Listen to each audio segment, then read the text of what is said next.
Evet arkadaşlar, bugün ayın 18 Mayıs 2026 kaydı. Mahsun Kırmızıgül'den gidiyoruz arkadaşlar. Seslendiren benim arkadaşlar yine.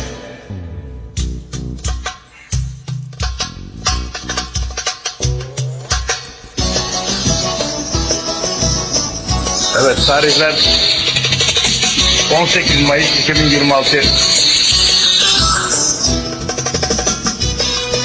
Bakalım Mahsun Kırmızıgül'ü taklit edebilecek miyim arkadaşlar? İşte bunu şimdi göreceksiniz.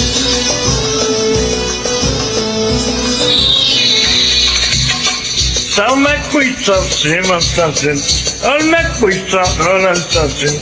Sevmek buysa sevmem sensin, ölmek buysa ölen sensin.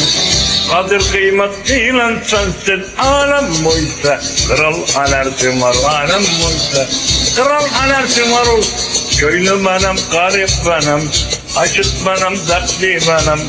Köylü benim, arsum benim, aşık benim, Ersin'im. İnsanlara sivan benim, alem buysa kral Ersin, alem buysa kral Ersin.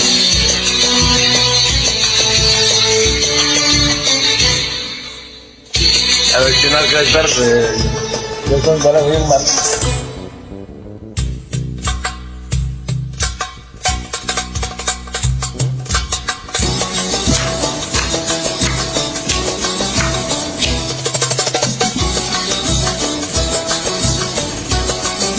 Evet, bazı çalı sanatçılarla resim var.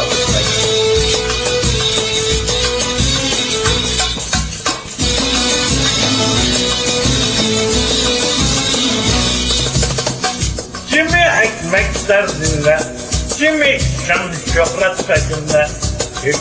Ekmek derdinde, kimi şan şöhret peşinde. Kimi de hava katı peşinde. Alem buysa kral benim, alem buysa krallarım. Dünya düzenini bozmuş, soytarı sayıp kral olmuş. Dünya düzenini bozmuş, soytarı aile bakanı sultan olmuş. Şam babası Mehmet bir Şimşek, Şam babası olmuş. Alem buysa kral benim, alem buysa kral benim.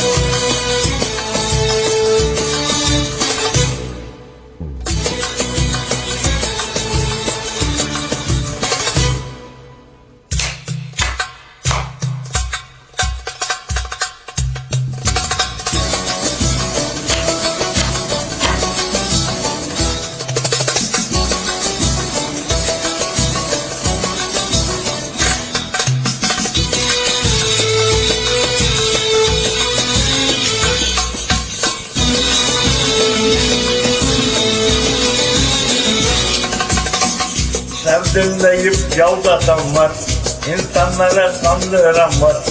Zanlarım deyip yalan söyleyenler var. İnsanlara gaz buldum diye kandıranlar. Dünya tapularını bozduranlar var.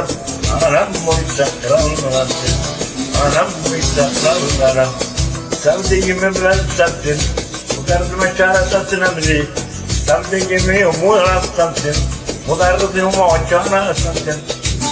Şimdi seven sensin, alem buysa kral Ersin, alem buysa kral Ersin, alem buysa kral Ersin. Evet arkadaşlar, Mahsun Kırmızıgül.